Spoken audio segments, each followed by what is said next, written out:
तो बेटा इससे पहले वाला जो क्लास पढ़े थे ना, उसमें हम लोग क्या पढ़े थे?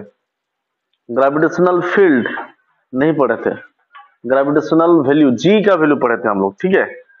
और आज का जो क्लास होगा उस क्लास में हम लोग क्या पढ़ेंगे? ग्रेविटेशनल फील्ड इंटेंसिटी, ठीक है। तो मेंशन कर दो ग्रेविटेशनल, हम लोग पढ़ने वाले आज का जो क्लास होगा उसमें क्या पढ़ेंगे बेटा? Gravitational field intensity. Field intensity, ये इंटेंसिटी कौन सा खेत का मूल्य है, ठीक है।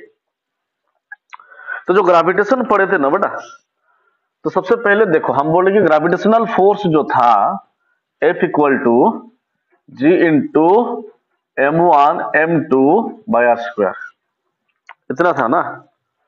F equal to G into m1m2/r², ठीक है। और अभी जो पढ़ाएंगे, अभी देखो यहाँ पर फील्ड पढ़ेंगे हम लोग, ग्रेविटेशनल फील्ड। तो ग्रेविटेशनल फील्ड इक्वल टू क्या होता है बेटा? Gravitational field equal to gravitational force by मास,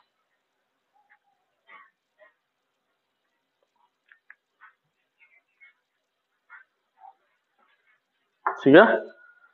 क्या होता है ग्रेविटेशनल फोर्स बाय मास?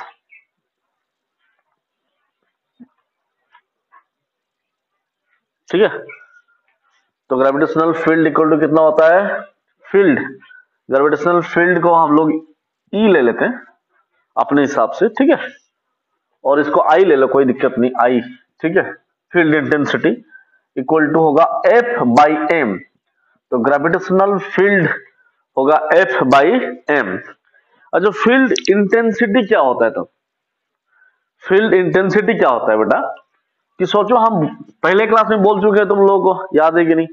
अगर हम लोग एक ऑब्जेक्ट लेते हैं जिसका मास m है, कितना है उसका मास? m है, ठीक है। और उस m मास का अपना खुद का एक फील्ड रहेगा ना, हाँ कि ना बोल बेटा? वेरी गुड, समझ में आ गया।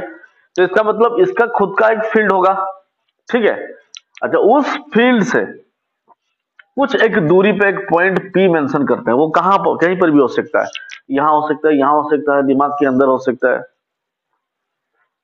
ठीक है। दिमाग के अंदर नहीं हो सकता, हम इसी बोलते हैं। देखो हम क्या बोले बेटा कि कोई भी एक पॉइंट है, कहीं पर भी ले लो अपने हिसाब से। तो हम लोग पॉइंट ले लिए P, उस पॉइंट में हम लोग को निकालना है, ठीक है। आग लगा दो, आग लगा दो। तो उस पॉइंट का जो डिस्टेंस होगा, सोचो ये R है।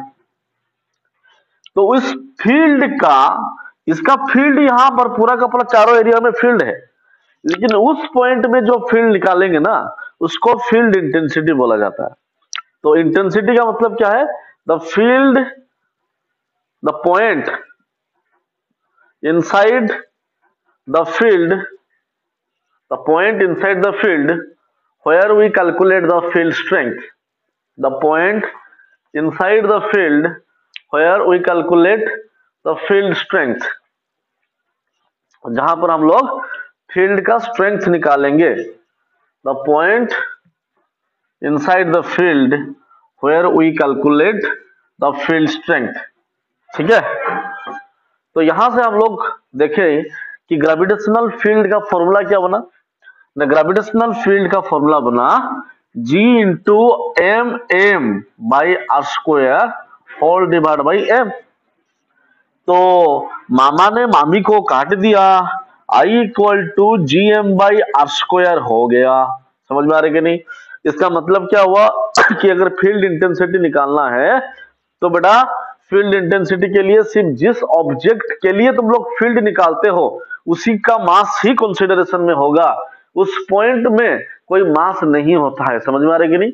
मतलब क्या है कि ये ऑब्जेक्ट है और ये इसका फील्ड है, ठीक है। तो इस पॉइंट में हम लोग निकालते हैं कि उसका इंटेंसिटी कितना होगा। इस पॉइंट में अगर इसका इंटेंसिटी निकाला जाता है ना, तो इसका मतलब क्या, यहाँ पर कोई मास नहीं होता है, ये पूरा का पूरा फील्ड ही तो है, लेकिन इस पॉइंट में कितना फील्ड है उसको क्या बोलेंगे? Field intensity. समझ में आ गया? उस पॉइंट में कितना फील्ड है उसको बोलेंगे फील्ड इंटेंसिटी। वेरी गुड, समझ में आ गया यहां तक? क्लियर? बढ़िया बेटा, बढ़िया बढ़िया बढ़िया। चलो फिर इसको मिटाते हैं। तो यहां से हम लोग को ग्रेविटेशनल फील्ड के बारे में कुछ पता चला एंड फील्ड इंटेंसिटी के बारे में भी कुछ पता चला। अभी हम लोग पढ़ने वाले हैं वही फील्ड इंटेंसिटी के ऊपर। अभी हम लोग पढ़ेंगे फील्ड इंटेंसिटी के ऊपर, ठीक है। तो क्या देखो, बड़ा एक क्वेश्चन सबसे पहले छोटा वाला क्वेश्चन बनाते हैं।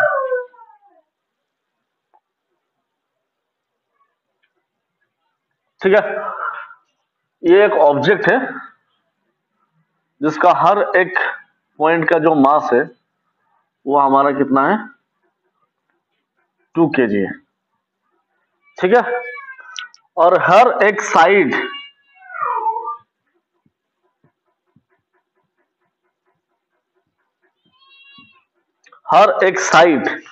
का डिस्टेंस a इक्वल टू हम लोग 4 मीटर लिए हैं। ठीक है, तो हम लोग क्या निकालेंगे, फील्ड निकालेंगे। कहां पर निकालेंगे बेटा, तो पहले हम लोग ये दोनों पॉइंट को ज्वाइंट कर लेते हैं। समझ में आ रहा है कि नहीं? बोल रहा है कि इसके सेंटर में कितना फील्ड होगा, ये चारों की वजह से। What is the field on the centre due to the 4 masses. ठीक है, समझ में आ गया यहां तक? अच्छा, बहुत बढ़िया। तो बड़ा दिक्कत यह है कि फील्ड जो ग्रेविटेशनल फील्ड होता है ना, वो क्या होता है, हमेशा अट्रैक्टिव होता है ना, प्यार मोहब्बत में रहते हैं बोलो। ठीक है, इसमें दुश्मनी कुछ नहीं होता है। ठीक है, तो ये क्या करते हैं, अपने आप को हमेशा अट्रैक्ट करते हैं। तो अगर इस पॉइंट में इस मास का फील्ड निकालेंगे तो इसके तरफ ही होगा, तेरी ओर। समझ में आ रहा है कि नहीं? फिर इस मास के लिए इस पॉइंट का फील्ड उसी के ओर होगा, तेरे ओर। समझ में आ रहा है कि नहीं? फिर इस पॉइंट में इस मास के लिए फील्ड का डायरेक्शन इधर होगा एंड इस पॉइंट में इस मास के लिए फील्ड का डायरेक्शन इधर होगा। समझ में आ रहा है ना? बढ़िया। तो बेटा अभी निकालेंगे क्या बोले, निकालेंगे क्या? निकालेंगे मतलब इस पॉइंट में इसके लिए फील्ड कितना होगा निकालेंगे। तो ये जो डायरेक्शन हुआ, सोचो कि ये I1 हुआ, ये I2 हुआ, ये I3 हुआ, ये I4 हुआ। तो सबसे पहले हम लोग I1 निकालते हैं। क्या निकालेंगे? I1। ठीक है, I1 इक्वल टू कितना होगा, तो दिस इज इक्वल टू कितना होगा बेटा ना, G इंटू मास कितना है 2 बाई यहां से यहां का डिस्टेंस निकालेंगे। यहां से यहां का डिस्टेंस कितना होगा, अगर ये 4 हुआ मतलब a इक्वल टू 4 है तो चारों साइड में तो 4 ही है ना। अगर ये 4 होगा तो ये कितना हो जाएगा, 4 का स्क्वायर प्लस 4 का स्क्वायर का रूट ओवर। तो क्या लिखेंगे, 4 का स्क्वायर उसका रूट ओवर, 16 प्लस 16 का रूट ओवर, 32 का रूट ओवर। ठीक है, तो 32 का रूट ओवर कितना होगा, 4√2। समझ में आया ना? अच्छा, अगर यहां से यहां का डिस्टेंस 4√2 तो यहां से यहां का डिस्टेंस भी 4√2 और ये इसका आधा मतलब 4√2/2 इक्वल टू कितना होगा ना, 2√2। समझ में आ रहा है कि नहीं? तो ये जो डिस्टेंस मिला हम लोग को कितना मिला, 2√2। तो हम लोग क्या निकालेंगे, Gm/r² मतलब 2√2 का होल स्क्वायर। ठीक है, फिर हम लोग निकालेंगे I2 equal to G into 2/2√2 का होल स्क्वायर। समझ में आ रहा है सबको? बहुत बढ़िया बेटा। देखो फिर इसके लिए निकालेंगे I3 G इंटू 2/2√2 का होल स्क्वायर। मतलब बेटा ये 2√2 तो ये 2√2 ये 2√2 ये 2√2 चारों ओर बनेगा क्या, 2√2। देखो फिर I3 I1 बना, I2 बना, I3 बना, फिर बना I4 G इंटू 2√2 का होल स्क्वायर। समझ में आ रही कि नहीं? अरे बेटा चारों का चारों इक्वल निकला रे, चारों का चारों इक्वल निकला। अगर चारों का चारों इक्वल निकला इसका मतलब ये जितना है ये भी इतना है और ये भी इतना है तो ये भी इतना है। अगर ये बेटा एक स्क्वायर हुआ तो ये वाला एंगल 90 डिग्री होगा। तो हमको पता चला कि बेटा ये एक फोर्स एक फील्ड है तो ये एक फील्ड है तो इसका रिजल्टेंट भी बनेगा इधर। ये दोनों का दोनों इक्वल है, I1 जितना है I2 भी उतना ही है, I3 भी उतना ही है, I4 भी उतना ही है। इसका मतलब ये जितना है ये भी उतना है तो रिजल्टेंट पूरा का पूरा बीच में ही आएगा। और रिजल्टेंट कितना होगा रे बबुआ, R equal to I1 square plus I2 square plus 2 into I1 I2 cos 90 का रूट ओवर। समझा? तो बेटा ये cos 90 का वैल्यू कितना हो गया, 0। तो बचा कितना ना, R equal to I1 square plus I2 square का रूट ओवर। तो यहां पर एक चीज देखना है बेटा कि r इक्वल टू ये i1 इक्वल टू i2 है, तो दिस इज 2i² का रूट ओवर, तो यहां पर √2i बनेगा। रे वाह, तो रिजल्टेंट कितना बना, √2i। ठीक है, फिर यहां पर भी देख लो बेटा, ये i3 जितना है i4 उतना है, तो इसका मतलब यहां पर भी रिजल्टेंट हो गया √2i। समझ में आ रहा है कि नहीं? अच्छा, दोनों को मार दिए, समझ में आ रहा है कि नहीं? दोनों ने दोनों को मार दिए, तो रिजल्टेंट कितना होगा फील्ड यहां पर, अरे 0। समझ में आया? तो कितना बना, 0। लिखो इसको, बेहतरीन फील्ड है, बेहतरीन फील्ड है, बेहतरीन, प्यार मोहब्बत से लिख लो, खत्म हो गया बात और आगे बढ़ते हैं। देखो बेटा, ये छोटा सा चीज है, बहुत बड़ा चीज नहीं था। नेक्स्ट पढ़ेंगे क्या, देखो तो फील्ड यहां पर निकालनी है, कितना निकला, 0। समझ में आ रहा है ना? फिर देखो, इसी टाइप का बहुत सारे क्वेश्चन तुम लोग बना सकते हो बेटा, तुम्हारे ऊपर डिपेंड करेगा कितना क्वेश्चन बनाना चाहते हो। जैसे जैसे हम लोग यहाँ पर देखो फील्ड कहां पर 0 होगा, इस टाइप का यहाँ पर फील्ड 0 निकाले, तो इसी टाइप के बेटा जैसे नल पॉइंट निकाले थे, क्या निकाले थे, नल पॉइंट। बेटा नल पॉइंट जो था ना, इसको हम फील्ड में भी अप्लाई कर सकते हैं। जो नल पॉइंट है उसको फील्ड में भी अप्लाई किया जा सकता है। जैसे क्या हुआ, यहां पर एक मास है, यहां पर एक मास है, इसका मास m1 है, इसका मास m2 है। समझ में आ रहा है कि नहीं? अच्छा, फिर ये दोनों के बीच में जो डिस्टेंस है वो r है, कोई बात है इसमें, लेकिन तुमको ये नहीं पता कि कहां पर फील्ड 0 होगा, तो क्या करेंगे, तो बेटा हमको तो ये पता है कि ना इसी के सेंटर के बीच में, इस दोनों के बीच में ही कहीं पर फील्ड 0 होना चाहिए। तो सोचो हम एक पॉइंट ले लिया, अपने हिसाब से पॉइंट P ले लिए, और हम सोचे कि उस पॉइंट में उस दोनों मास के लिए फील्ड का वैल्यू 0 है। समझ में आया? हम सोचे कि उस पॉइंट में उस दोनों मास के लिए फील्ड का वैल्यू 0 है, तो ये दोनों के लिए अगर इस पॉइंट में 0 हो गया तो ये डिस्टेंस सोचो हम लोग x लिए, तो ये जो बचा ये r माइनस एक्स होगा। कोई बात है, क्या समझ रही हो? जल्दी पास। तो बेटा अभी देखो कैसे निकालेंगे, फिर ये दोनों के बीच में हम लोग क्या निकालेंगे, फील्ड। तो बेटा हमको पता है फील्ड के लिए एक ही मास चाहिए, फोर्स के लिए 2 मास चाहिए, हाँ कि ना बोल बेटा, समझ में आ रहा है ना? तो फील्ड के लिए अगर एक मास चाहिए तो इसके लिए निकालेंगे तो G equal to, sorry G कहां से आ गया बेटा, I इक्वल टू, यहां पर के लिए I1 निकाल लेते, I1 equal to G into M by x का distance, G into M by x का डिस्टेंस।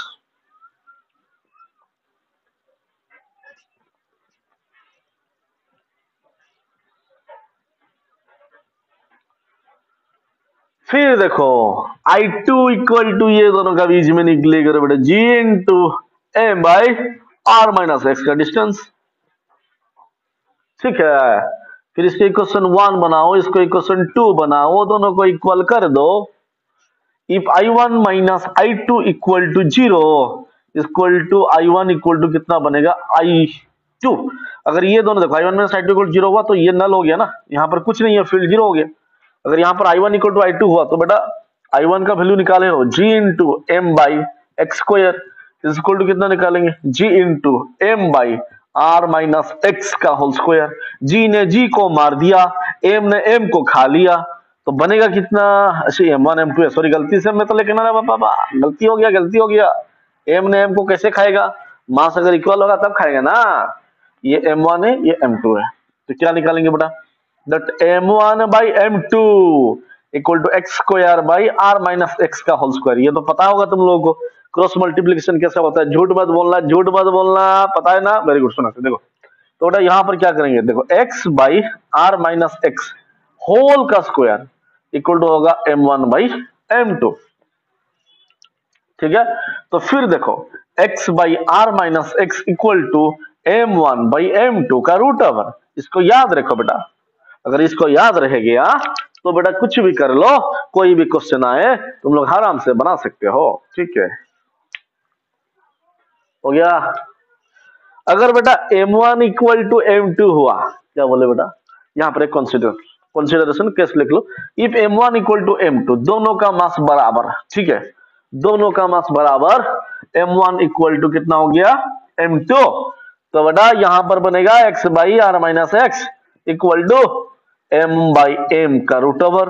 तो 1/1 का रूट ओवर तो 1 ही होगा, तो x इक्वल टू होगा r माइनस एक्स, तो यहाँ पर 2x इक्वल टू हो गया r, तो x इक्वल टू हो गया r/2। कोई बात नहीं, आंख बंद करके r/2 लिख लेना, दोनों का मास इक्वल देगा तो सेंटर में ही, मतलब जो दोनों का मास है ना, उस दोनों मास का सेंटर में जो पॉइंट होगा, बीच में जो पॉइंट होगा, वहां पर फील्ड का वैल्यू 0 निकलेगा। यहां तक तुमको दिमाग में बिठा के रखना है, ठीक है। नेक्स्ट पार्ट देखो, ये चल रहा है क्या बेटा, फील्ड चल रहा है। कौन सा फील्ड चल रहा है, ग्रेविटेशनल फील्ड चल रहा है, वेरी गुड। तो बेटा हम लोग अभी क्या देखेंगे, उड़ता ही फिरूं इन हवाओं में कहीं, या मैं डूब जाऊं इन घटाओं। अच्छा देखो, ज्यादा गाना गाने से भी दिक्कत है, कम कम गाना गाते हैं, ज्यादा ज्यादा पढ़ाई कर लेते हैं, ठीक है। अभी क्या करेंगे बेटा, इंटेंसिटी निकालेंगे। इंटेंसिटी किसके लिए निकालेंगे बेटा, कंटिन्यूअस रोड के लिए निकालेंगे। मतलब क्या है, देखो अभी तक हम लोग जो सिस्टम देखे ना, वो सेंट्रोइड सिस्टम था, मतलब एक मास जो है ना, वो सर्कुलर मास था, उसका सेंटर में मास प्रेजेंट था, और हम लोग उसको एक सर्कुलर मास के लिए अभी तक जितना निकाले हैं, पूरा एक पॉइंट मास भी बोल सकते हो तुम उसको, ठीक है। लेकिन अभी जो पढ़ेंगे बेटा, डिस्ट्रीब्यूटेड मास के लिए निकालेंगे। क्या बोले, डिस्ट्रीब्यूटेड मास। तो बेटा डिस्ट्रीब्यूटेड मास के लिए फील्ड इंटेंसिटी निकालेंगे, फोर्स के बाद में सोचना, ठीक है। अभी हम लोग फील्ड इंटेंसिटी निकालते हैं। तो सोचो, एक रोड ले लेते हैं। क्या ले लिए बेटा, एक रोड। देखते वीडियो हो जाएगी नहीं, एक रोड ले लिए, एक रोड कहीं से ले लिए, और उसका लेंथ हम लोग ए ले लिए, ठीक है। एक रोड हम लोग ले लिए जिसका मास डिस्ट्रीब्यूटेड है, मतलब टोटल मास इक्वली डिस्ट्रीब्यूटेड है, और टोटल मास कितना है इसका, m। इस ऑब्जेक्ट का टोटल मास जो है वो m है। वेरी गुड, बहुत बढ़िया बहुत बढ़िया। फिर बोल रहे हैं बेटा इस मास के लिए एट ए डिस्टेंस ऑफ, मतलब ये टोटल मास m है, ये कॉन्सेंट्रेटेड मास तो है ही नहीं। तो बोल रहा है कि यहां पर इसका एक्सियल लाइन के ऊपर कोई एक पॉइंट है P, इसका एक एक्सियल लाइन के ऊपर कहीं पर एक पॉइंट है P, और जिस पॉइंट में हम लोग को इंटेंसिटी ऑफ फील्ड निकालना है, फील्ड इंटेंसिटी निकालना है, ये टोटल सिस्टम के लिए। तो दिक्कत यह होगा बेटा कि इसको अगर छोटा छोटा पार्ट में तोड़ा जाए ना, ये we break it into smaller components. Now the condition is that इसके लिए जो फील्ड होगा इंटेंसिटी, इसके लिए थोड़ा सा अलग हुआ, डिस्टेंस चेंज हो गया, फिर इसके लिए थोड़ा सा अलग हुआ, फिर डिस्टेंस चेंज हुआ, फिर इसके लिए डिस्टेंस अलग है तो इंटेंसिटी अलग होगा। तो हर किसी के लिए अलग अलग इंटेंसिटी। अभी दिमाग को बैठ गया, क्या हुआ क्या हो रहा है, कुछ पता नहीं चल रहा है। साथ तो पढ़ाए थे सिस्टम मास, ये कहां से कांस्टेंट, मतलब कंटिन्यूअसली डिस्ट्रीब्यूटेड रोड कहां से ले लिए। तो क्या करेंगे आप, इस कंडीशन को बेटा तुमको मदद करने के लिए पहुंचेगा आगे इंटीग्रेशन। क्या, अभी इंटीग्रेशन तुमको बचाएगा। कैसे बचाएगा ना, इंटीग्रेशन बोला कि बेटा एक काम करो, इसका डिस्टेंस कितना है, r है, सोचो, ठीक है। इस पॉइंट से बोला कि एक छोटा सा डिस्प्लेसमेंट, एक छोटा सा सेक्शन हम लोग dx ले लेते हैं अपने हिसाब से, एक छोटा सा सेक्शन dx ले लेते हैं अपने हिसाब से। और वो जो सेक्शन है बेटा, ये जो सेक्शन लिए है ना,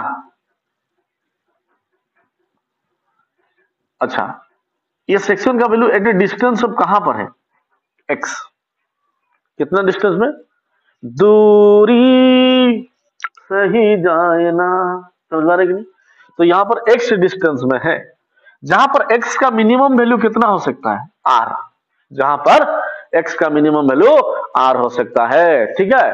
फिर वहीं पर देखो, वही x का maximum value r plus l भी तो हो सकता है। वेरी गुड, यहां तक हमको समझ में आ गया। आया सब लोग को ना, और एक बार बोले, वीडियो को पॉज करके बैक कर लो, और एक बार हो गया ना। अरे आइडिया कितना बेटा, देखो तो यहां पर क्या हुआ, तो ये डिस्टेंस कितना है, dx है। तो हमको पता है for l length mass is m, ठीक है। For l length mass is m, for unit length mass is m/l, ठीक है। फिर बोल रहा है for dx length mass is dm is equal to, मतलब इसका जो मास है वो dm है, वो कितना होगा ना, पर यूनिट में तो m बाई एल हुआ, dx लेंथ के दिए इंटू dx हो गया, तो ये बन गया तुम्हारा क्या, इस छोटा सा सेक्शन का मास। अभी देखो पूरा का पूरा तो नहीं निकाल सकते बेटा, छोटा सेक्शन का मास, अब अगर ये तुमको दिखाई देगा एक छोटा एक सिंगल पॉइंट जैसे दिखाई दे रहा है, तो ये सिंगल पॉइंट के लिए यहाँ पर कितना फोर्स होगा, तो वो तो निकल सकता है हम लोगों को, मतलब कितना फील्ड होगा। तो according to our concept that field intensity यहाँ पर इस छोटा सा सेक्शन के लिए एक छोटा सा इंटेंसिटी होगा, ये मोटा सा सेक्शन के लिए एक मोटा सा इंटेंसिटी निकलेगा। तो ये छोटा सा सेक्शन के लिए छोटा सा इंटेंसिटी होगा, और ये छोटा सा इंटेंसिटी कितना होगा बेटा, ना बेटा डी का इंटीग्रेशन कर लेना जीरो से आई मतलब बाद में कर लेना, ठीक है, अभी नहीं। तो D I is equal to G into G M by X square, because ये जो डिस्टेंस है ना बेटा, ये एक्स ही डिस्टेंस में है, ठीक है, ना ही समझ में आ रहा है, तो नहीं, ध्यान से देखो कि ये जो डिस्टेंस हुआ है ना वो x है, हाँ ये जो मास है ना वो निकाले हैं, तो छोटको बोले के लिए छोटका ही निकलेगा, बड़का कैसे निकलेगा बबुआ, वेरी गुड। देखो तो इसको हम क्या करें कि करेगा इंटीग्रेशन करेंगे, ठीक है, तो कैसे इंटीग्रेशन करें मैं बाद में देखें, ठीक है, D I equal to G by X square, कोई दिक्कत है तुमको नहीं। फिर देखो यहां पर कितना है डीएम है, और इस डीएम मास के लिए कितना निकलेगा, this is M by L into DX, ये छोटा मास के लिए कितना होगा बेटा, M by L into DX. अच्छा बोथ साइड का क्या कर लेंगे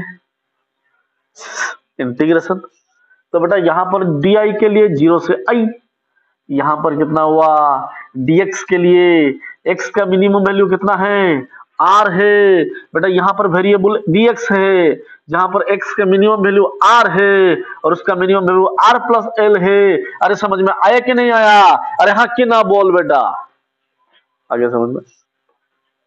फिर हम लोग क्या करेंगे, इसको मिटाएंगे, मिटाती फिरूं जितना लिखा गया है, फिर डी आई का इंटीग्रेशन बनेगा आई, यहां पर कितना है बोलो, जी गया बाहर, एम गया बाहर, एल भी गया बाहर, क्योंकि तीनों का तीनों कांस्टेंट है बाबा, तो बचा कितना, integration of dx by 1 by X square, कितना कितना r से r प्लस एल, समझ में आ रहा है कि नहीं। तो I is equal to G M by L, Gangadhar Meher by Lali, G M by L into x to the power minus three plus one by sorry X to the power minus two, नहीं ठीक है बेटा, ऊपर गया माइनस थ्री, ऊपर गया तो minus two plus one by minus two plus one, R से आर प्लस एल, यहां तक समझ में आ गया सबको, बेहतरीन है, बढ़िया। तो बेटा फिर I equal to G M by L into x to the power minus one by minus one, R से आर प्लस एल, माइनस को ले लो सामने, सो ये बनेगा I is equal to minus G M by L हो गया into one by x हो गया, फिर इसका हम लोग लिखेंगे लोअर लिमिट इसका आर है, upper limit R plus L है, ठीक है, फिर I is equal to minus G M by L हो गया, वन बाई अपर लिमिट हो गया minus one by lower limit हो गया, समझ में आया कि नहीं आया, आ गया। फिर यहां पर जब one by upper limit lower limit डाले, इस माइनस को अगर अंदर ले लेंगे तो आई इज इक्वल टू कितना होगा, G M by L into one by R minus one by R plus L, one by R minus one by R plus L, one by R minus one by R plus L. फिर देखो so I is equal to कितना होगा बड़ा, जी M by L तो है पहले से, ये बनेगा R plus L minus R by R into R plus L, समझ में आया कि नहीं आया, मतलब एलसीएम ले लिए ना, अब वह एलसीएम ले लिए, कुछ नहीं है, मोहमाया है सिर्फ, ठीक है, जिंदगी कुछ नहीं है, मैथमेटिकल कैलकुलेशन है, one by R plus L. फिर इसको सॉल्व किए, I is equal to G M by L, R ने मार दिया, आर ने आर को मार दिया, फिर L by R into R plus L हो गया, एंड यहां पर एल ने एल को फिर से मार दिया, ठीक है, एल ने एल को फिर से मार दिया, तो यहां पर कितना बना ना, I is equal to G M by R into R plus L. खत्म बात, खत्म कहानी, ठीक है।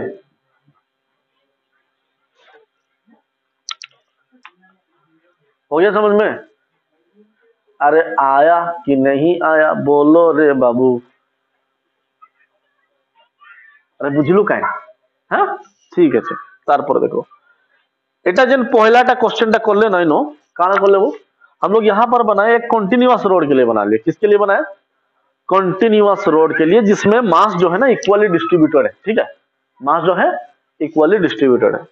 फिर तुमको पूछेगा, क्या पूछेगा कि सर ये तो आप बना लिए रोड के लिए, अब बना के दिखाइए रिंग के लिए। तो आगे समझ में, जितना पढ़ा है समझ में आया?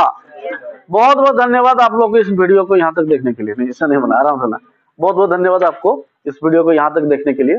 आगे क्या वीडियो के लिए मुझे कमेंट करें, शेयर भी कर दिए, लाइक भी कर दिए, सब्सक्राइब कर दीजिए, और आगे बढ़ने के लिए आप लोग मदद कीजिए। बहुत बहुत धन्यवाद, थैंक यू।